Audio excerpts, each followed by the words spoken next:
Victoria cheated on Trevor.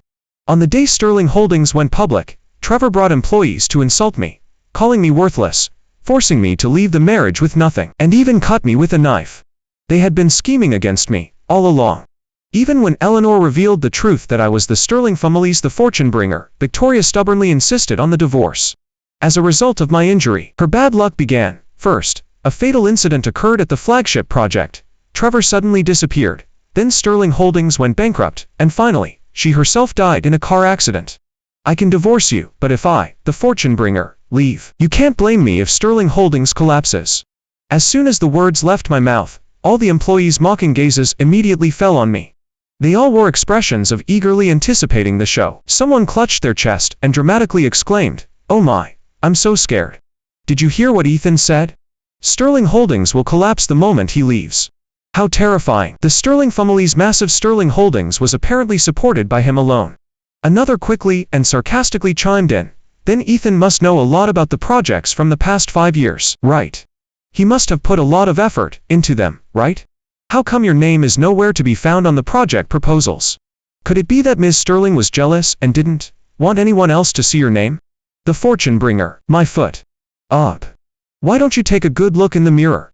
You've eaten so much you're almost as big as a sow. If fat was a sign of fortune, you'd certainly be the fortune bringer, but unfortunately, fat doesn't translate into shares. Otherwise Sterling Holdings would have changed hands by now." I ignored their mockery. I just picked up the divorce papers and looked at the terms.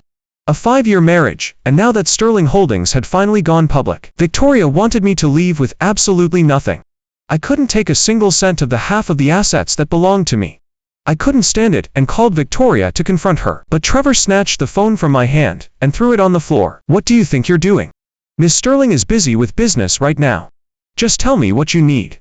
The divorce papers are Ms. Sterling's decision, you just need to sign them. If you sign now, you'll leave with nothing. But if you drag this out until tomorrow, who knows, you might even have to pay Ms. Sterling for emotional distress." I almost laughed in anger. Victoria and I are legally married. Half of the assets under her name are rightfully mine.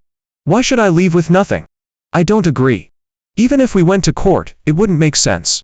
I haven't cheated, and I haven't broken any laws. She has no right to kick me out. Trevor seemed to hear a joke, opening his mouth wide into an extremely exaggerated expression. "Do you still need to ask Ms. Sterling why? I can tell you. For the past 5 years, you've been worthless to Sterling Holdings. You never attended Ms. Sterling's business functions, you never participated in project meetings. You could say that Sterling Holdings going public has absolutely nothing to do with you. Your only use was sitting at the Sterling Holdings entrance as a front desk attendant, and you were so blind you couldn't even recognize our partners. Ms. Sterling tolerating you for 5 years was already giving you too much respect. Get out. Stop wasting my time with your nonsense." I took a deep breath and looked at him coldly. "You're right, but have you ever wondered why, even though I seemed useless, Victoria still kept me at Sterling Holdings? The front desk attendant's position is crucial. It affects the entire energy flow of Sterling Holdings. Don't you know that basic fact?" Trevor's face instantly darkened, and veins bulged on his forehead in anger. "Ethan, you're not going to say that all of Sterling Holdings' business came from you sitting at the entrance, are you? What do you think you are? The great fortune bringer? Don't flatter yourself. I earned every deal alongside Ms. Sterling, toasting with countless drinks outside. I've never seen such a shameless man in my life." Facing his challenge, I showed an unprecedented seriousness and nodded at him. "Yes, I told you, I am the fortune bringer.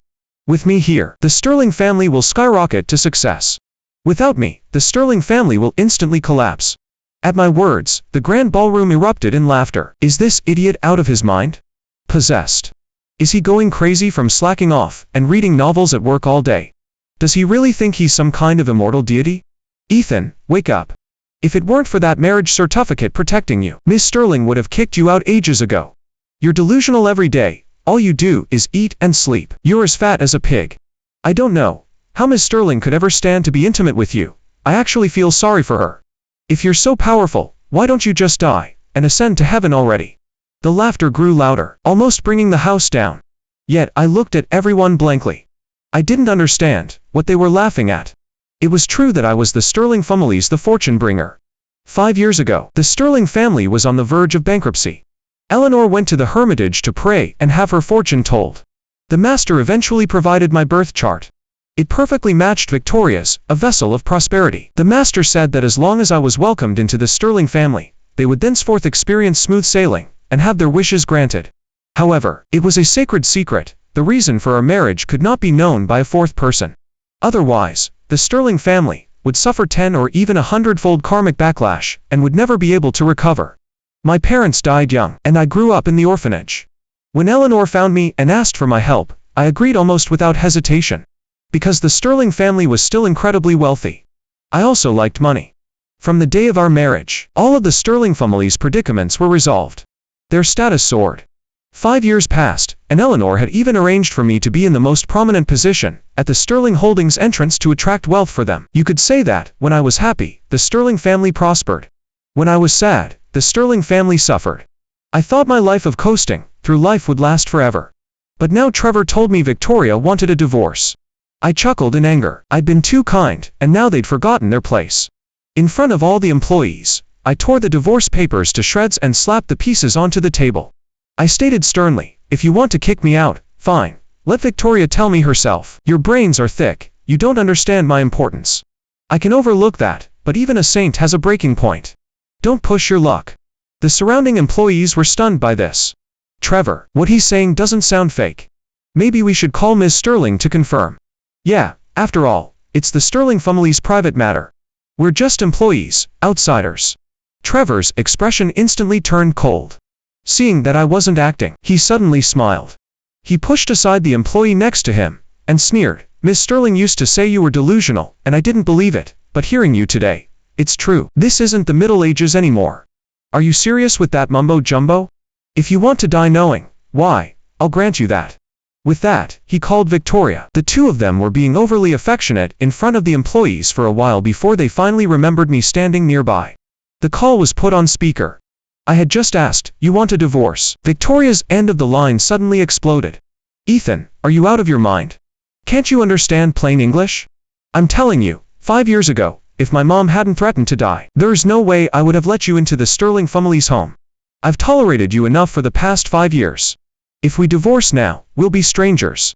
Otherwise, if it goes to court, you won't like the consequences. You've seen what happens to people who cross the Sterling family these past few years. Think carefully. Seeing this, Trevor quickly took the phone, gently coaxing Victoria for a good while until she calmed down. A second before he hung up, I still heard her scornful and disdainful voice. I don't know what methods you used to wrap my mom around your finger, but I'm telling you, I'm not my mom. Your tricks won't work on I, used with an assertive tone. I've waited 5 years just to get you out of the Sterling family. Don't let me see you at Sterling Holdings again. After the call ended, the surrounding employees quickly tried to flatter Trevor. I knew Ms. Sterling's look at Mr. Trevor wasn't right, didn't I? Looking at this, things are about to get serious between you two, aren't they? Don't forget us old colleagues when the time comes. Look at Ethan's self-righteous demeanor. He thought he was some big shot. Turns out he was just manipulating Eleanor. Only an old lady like her would believe his superstitions about spirits. He acts tough on the surface, but after signing the divorce papers, he'll probably go home and cry on Ms. Sterling's knees all night, won't he? The flattering voices made Trevor feel much better. Wearing his new Patek Philippe, he walked step by step towards me, his leather shoes tapping on the floor. He showed off the call history on his screen, shaking it ostentatiously. Hear that? Ms. Sterling said she only married you because Eleanor insisted. She has no feelings for you at all. Watching you lounge around at the Sterling Holdings entrance for 5 years, she wished she could personally kick you out. If it weren't for meeting partners today, you'd probably have signed the papers and been out already. I smiled, looking at him, my face completely calm. Is that so? Is that what Victoria usually tells you? No wonder it took 5 years for the company to go public. It could have been half the time if she'd just stopped badmouthing me. The faint smile on Trevor's face instantly vanished. Still putting on an act. Ethan, you're seriously ill. Don't worry, once you're divorced and out of Sterling Holdings, you'll have plenty of time to visit a psychiatrist. Once I'm part of the Sterling family, it wouldn't be impossible for me to cover some of your hospital bills, as long as you kneel down and show me some real respect now. Then, the grievances of the past 5 years can be wiped the slate clean. An employee nearby pulled a chair for Trevor. He crossed his legs and sat in front of me, his face full of smugness. I didn't get angry, instead, I chuckled, tilting my head and looking at him. Are you that eager to join the Sterling family? What? Are you afraid that once Victoria's pregnant, Your affair with her won't be a secret anymore? Victoria doesn't know my true identity, and I can forgive that. But you're just outsiders. Don't challenge my patience. Without me, the Sterling family wouldn't be where it is today. I can overlook you, the mistress, taking over, but don't forget, everything you've eaten and worn, it all came from my efforts. At my words, everyone in the room widened their eyes. Disbelief. Miss Sterling is pregnant. And it's Mr. Trevor's child. When did this happen? No wonder she insisted Ethan divorce today. Turns out the mistress is taking over. Don't say anything more. Even if she's a mistress, she's Miss Sterling's choice. We can't afford to offend them. Seeing the public opinion shift, Trevor's eyes turned bloodshot with rage. He slammed his hand on the table and shot up. Mom's bastard, don't you dare slander me. You can't keep a woman's heart. What right do you have to bark here? Haven't you heard? The unloved one is the third wheel. Miss Sterling has no feelings for you at all. Besides the title of the Sterling family's live-in son-in-law, you're nothing. Everything at Sterling Holdings was built by Ms. Sterling, and me, side by side. We are the most suitable pair. I remained calm, taking a sip of the whiskey in my glass. Say whatever you want, but leaving with nothing is out of the question. What's mine, I must have. You and Victoria should have a serious discussion in private. Don't forget what I said. Once the fortune bringer leaves, the Sterling family will instantly collapse. Make sure she weighs the consequences carefully. If we were to divorce, the matter of the fortune bringer certainly wouldn't remain a secret from Victoria. At that point, whether the Sterling family continued to thrive or went bankrupt and faded into obscurity would depend on her choice. Over 5 years, I believed I had done my utmost and fulfilled my obligations to the Sterling family. No one knew how much pressure I had carried. I suddenly became curious about Victoria's expression when she discovered the truth. To realize that everything she thought she had built with her own hands was, in the end, destiny's doing, and all thanks to the husband she despised the most. That reaction would surely be quite a show. I turned to leave the private room. The next second, the private room door was locked from the outside. Trevor's cold, threatening voice came from behind me. The fortune bringer, huh? All that hard work, huh? Ethan, I'm going to carve off a piece of your flesh and see if the Sterling family's fortune will dissipate. He closed in on me, pulling out the fruit knife from the table. Will you do it yourself, or should I? It's going to hurt a bit, so you'll have to bear it. If you scream and let out the fortune, I won't be able to explain it to Miss Sterling. His threatening gaze swept over everyone present. In front of Miss Sterling, you know what to say and what not to say, right? Ethan got divorced, drank too much, and accidentally got into a car accident. Sensing what Trevor was about to do, I quickly pleaded for help. Wake up. Don't listen to him, he's breaking the law. The police won't let him get away with this. You can still stop now. If Victoria comes, I can stay with the Sterling family for a bit longer, until everyone gets their money, and then I'll leave. I'm not kidding. Harming the fortune bringer will lead to karmic backlash. The words had barely left my mouth when Trevor's knife tore through my clothes. Large areas of my skin were exposed. The surrounding employees burst into laughter. Ethan, that's enough. If the fortune bringer is so powerful, why can't he deal with Mr. Trevor? Exactly, it's hilarious. He's even threatening us, and he doesn't even know what he is. A good-for-nothing, who only got ahead by flattering Eleanor. Who knows, he might have even slept with Eleanor behind her back. That's truly disgusting. Just thinking about it makes me sick. Mr. Trevor is teaching you a lesson, so take it. Don't ever say you're from the Sterling family again, or you'll disgrace Sterling Holdings. I couldn't stand it and stood up, landing a punch on Trevor's face. Trevor's knife paused, and he instantly lost his mind in a fit of rage. Bastard, you filthy bastard, I'm going to tear your face off. Hold him down. He needs a good lesson today. I'll take responsibility for you all when Miss Sterling arrives. The private room door finally swung open, but it was Trevor's prearranged bodyguards who rushed in. A group of them swarmed forward, pinning my limbs firmly to the floor. Trevor repeatedly slapped my face with the knife, his eyes churning with hatred. Ethan, I wish I could flay you alive with my own hands. If it weren't for you, I'd be by Miss Sterling's side right now. He slashed my arm with the knife. The cut was deep enough to expose bone, and blood instantly gushed out. The people around were frozen in shock by the sight. Trevor, however, deliberately squeezed the wound, making more blood flow out. The fortune bringer. What the fortune bringer? Your blood is red too, isn't it? Your lies are over. Eleanor might be afraid of you, but I'm not. You dared to compete with me for Victoria. I'll make you'll deeply regret this. I lost count of how many times he cut me. Eventually, all I could see was a sea of crimson. Trevor, like a man possessed by madness, punched and kicked me, venting his rage freely. All the strength drained from my body, and like a heap of broken flesh, I lay on the ground, at his mercy. My pleas grew fainter and fainter. Just before I lost consciousness, an old voice finally reached my ears. It carried an immense aura of authority. "What are you doing? Stop."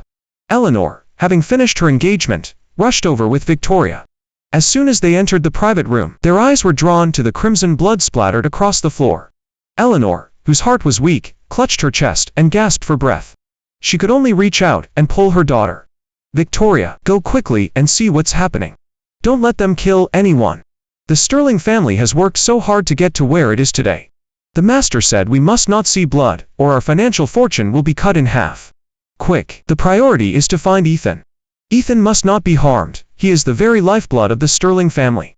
Victoria had been forced to marry me 5 years ago, and her resentment had already built up to its limit." At her mother's words, her face darkened. "Mom, Ethan is just an outsider, and has nothing to do with the Sterling family. Can you please stop with that feudal superstition? Look how people laugh at you when you go out for business deals.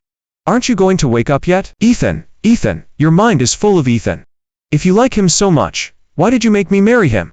Why don't you just take him home and worship him yourself?" My body was drenched in blood, and my face was unrecognizable. To get Eleanor to save me, I desperately tried to move my body, wanting to crawl to the front of the crowd. Seeing this, Trevor quickly blocked my way, afraid Eleanor would realize my true identity. He sneered as he explained, "Yes, chairwoman, the Sterling family, as it is today, doesn't need to consider an outsider. Miss Sterling's ability is plain for all to see. Even if she divorces, the Sterling family will only get better. Don't you trust your own daughter? Ethan is completely useless, no different from a charlatan. He's just a burden staying at Sterling Holdings. It's best if he leaves, it might affect Miss Sterling's mood. If you truly like praying to sacred effigies, I can accompany you to the hermitage. Don't worry, I won't neglect my work." Eleanor was furious, her face flushed red as she pounded her cane repeatedly. She continuously cursed, "Silence. How dare you speak of Mr. Ethan like that? Victoria, I'm telling you, as long as I live, Ethan will remain with the Sterling family. You're not worthy of knowing his true identity, nor do you have the right to divorce. If you don't want to lose your inheritance to Sterling Holdings, then listen to me. Now, find someone. If Ethan is harmed, I will hold you solely accountable." The surrounding employees realized my importance to Eleanor. They were instantly silenced by fear, afraid of drawing trouble upon themselves. Victoria's patience ran out, and she couldn't help but yell, "Mom, don't I have the right to decide my own marriage? Aren't you being too overbearing? 5 years ago, you said the Sterling family was on the verge of bankruptcy and threatened to die if I didn't marry Ethan. I agreed. But what happened? Business doesn't just fall from the sky. I had to run from one Sterling Holdings meeting to another. I drank myself sick at business dinners and was sent to the hospital. What were you doing then? You were delusional, worshipping Ethan's picture at home, saying it would bring the Sterling family good fortune." The more she spoke, the angrier she became, until she finally screamed uncontrollably, "Mom, I've tolerated you for 5 years. Now that Sterling Holdings is public, I can't take it anymore. Ethan is a lunatic, and I'm divorcing him no matter what. If you can't bear to let him go, then take him home yourself. I don't ever want to see him again. I've never seen such a disgusting man in my life. Male escorts are cleaner than him." Eleanor was so provoked by her words that she suffered an immediate heart attack. Clutching her chest, her whole body trembled uncontrollably. Her personal physician quickly fetched medicine for Eleanor. A group of people flatteringly crowded around Eleanor, completely forgetting about me, who was still sprawled on the floor. Victoria noticed her tone had been too harsh, and a hint of reluctance flickered in her eyes. After struggling for a while, Eleanor's breathing gradually stabilized. Victoria, in front of her, took Trevor's hand. Their fingers intertwined, and they exchanged a glance. "Mom, I know everything you do is for me. Ethan might be a good person, but to each their own. I don't like Ethan. Before, for the Sterling family, for Sterling Holdings, I compromised step by step. Now that Sterling Holdings is public, I just want to live for myself from now on. Mom, please, as your daughter, I'm begging you, give me a chance to decide my own life, okay? Trevor and I are truly in love. When I drank too much, he was the one who took me to the hospital, staying by my bedside every step of the way. He's a good man. Perhaps in your eyes, he's not as outstanding as Ethan, but I believe he will work hard." At her words, Trevor's face flushed red, and he buried his head in his chest. "Chairwoman, Trevor will work hard. He won't disappoint the Sterling family elders. Please, bless our union. Victoria and I are truly in love.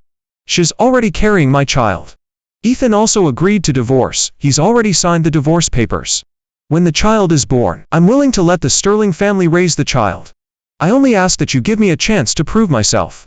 The two were busy, pouring out their hearts to each other, neither noticing Eleanor's face suddenly turning ashen. It wasn't until a long time passed without a sound from Eleanor that Victoria finally looked up.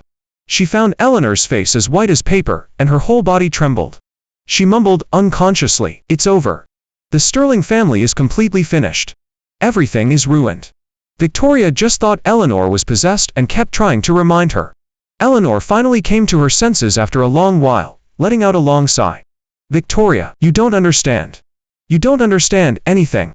The master said that once Ethan leaves, the Sterling family will collapse instantly. Where is Ethan? I want to say goodbye to him one last time. For the past 5 years, thanks to his fortune, the Sterling family had barely survived. Now that we're divorcing, it is the Sterling family that has betrayed its promise. He is not to blame." Eleanor finished her last sentence, and tears welled up in her eyes. Victoria was immersed in the joy of her mother agreeing to the divorce, and paid no attention to her reaction at all. Trevor was even more swept away by excitement. He pulled out his phone, and started looking up dates for their marriage registration. It wasn't until a close colleague next to him gently tugged his sleeve that Trevor woke up as if from a dream. "Where's Ethan? I've asked you twice." Victoria frowned, a flicker of doubt in her eyes. Trevor was so scared that his phone flew out of his hand, and his face turned pale. He wanted to tell Victoria about me privately. But I, who had been unconscious for a long time, suddenly started coughing violently. Blood continuously gushed from my throat. Eleanor sensed something and looked in the direction behind the crowd. "Who was lying there just now? Are you playing some kind of game? Where's Ethan? Wasn't he at the celebration dinner today?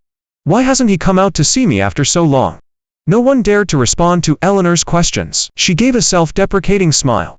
"It must be because of the divorce. Mr. Ethan holds a grudge against me, Victoria." Trevor seized the opportunity to step forward and shift the blame to me. "Chairwoman, you don't know this, but Ethan simply looks down on the Sterling family. Just now, while I was busy distributing shares to everyone, he suddenly rushed up and tried to snatch half of them, saying that everything belonging to the Sterling family was his, and he had the right to it. I'm just a Trevor. I didn't dare to confront Ethan directly, and he almost slapped me." As Trevor spoke, he started crying pitifully. Even Victoria, who usually disliked me, turned cold. Eleanor's face turned as dark as a pot. Even if they looked down on me, they knew my character. The fortune bringer matter was a secret, and I wouldn't have revealed it without Eleanor's permission. Nor would I flaunt the Sterling family's power. Victoria wanted to speak up to protect Trevor, but she was a step too late. The blood gushing from my body had already flowed past Evrion's feet and reached Eleanor. She raised her cane, trembling, and pointed to the direction of the blood. "Move, all of you, move. Can't you understand?" The employees' faces turned ashen as they shifted their feet, revealing me, sprawled on the floor. Eleanor hurried forward, almost tripping over the scraps of clothing on the floor. She was completely oblivious. The cane in her hand trembled constantly.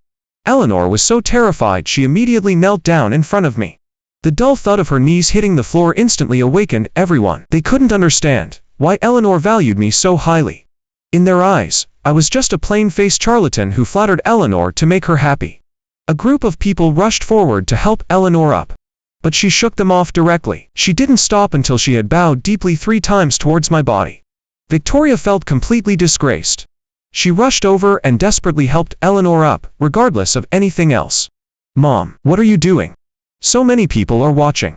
Can't you come to your senses?" Trevor said Ethan himself didn't know his place, so a lesson was well deserved. "When he wakes up, I'll give him 200,000 as compensation." It was as if all the strength had drained from Eleanor's body. She was so furious, she lost her mind. "Is this what you meant by Ethan divorcing willingly?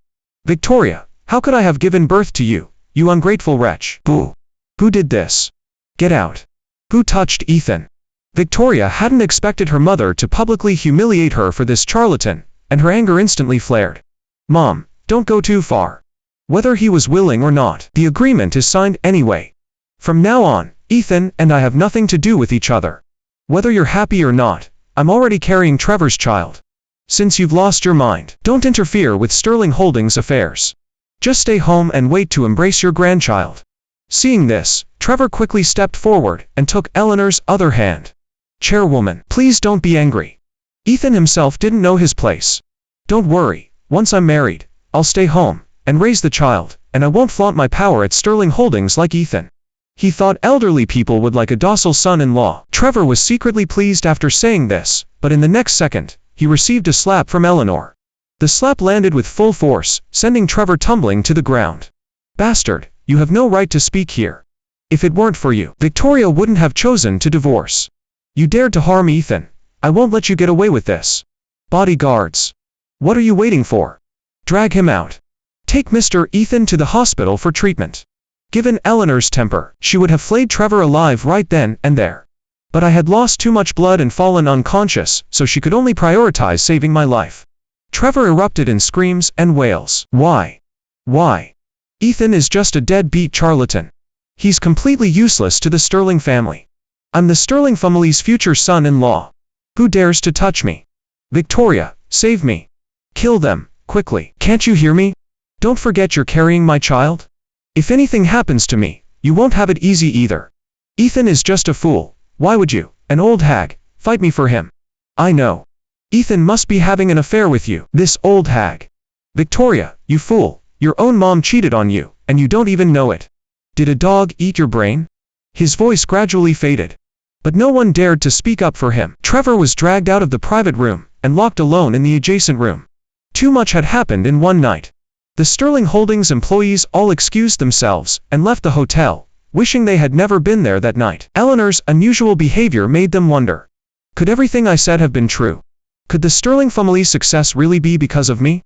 But no one could give them an answer. Victoria was anxiously pacing back and forth outside the operating room. But not for me. Instead, she wanted to find an opportunity to plead for Trevor. Mom, Trevor just made a mistake accidentally. How can you leave him alone in that room? He fell, and he might be in danger right now. Please, can I go and get him? Eleanor sat in a chair, lost in thought, looking at the light in the operating room. After a long silence, just as Victoria was about to lose her mind, Eleanor finally spoke. You wanted to know why I forced you to marry Ethan, didn't you? I'll tell you now. When you were born, the Sterling family, as was customary, had a master tell your fortune. But everyone said your birth chart was cursed by fate, a natural curse on the Sterling family.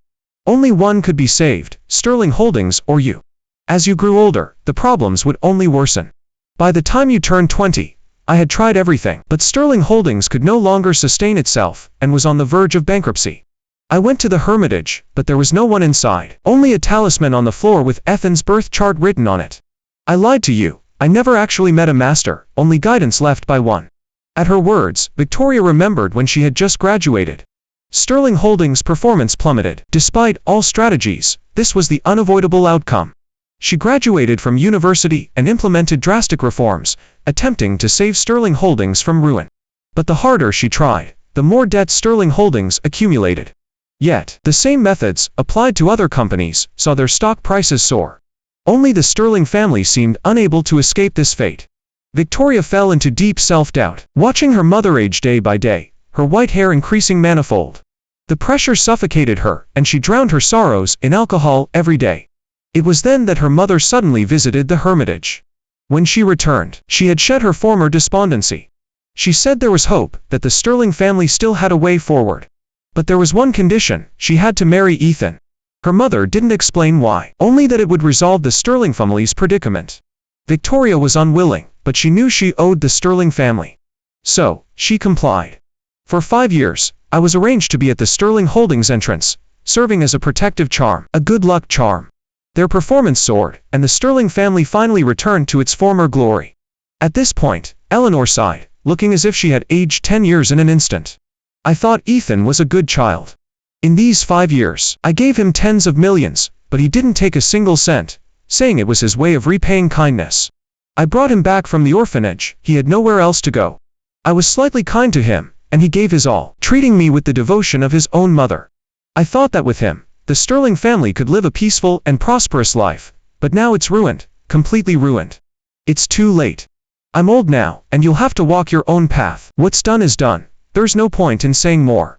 Eleanor didn't mention any more details. Victoria didn't ask either. She saw Eleanor's sincerity, but years of scientific education still made her discard the notion of the fortune bringer. She firmly believed that Sterling Holdings' development was due to her own persistent efforts.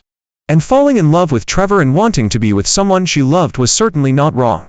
Victoria sat next to Eleanor, outwardly offering comfort, saying she understood her difficulties and everything she had done for the Sterling family.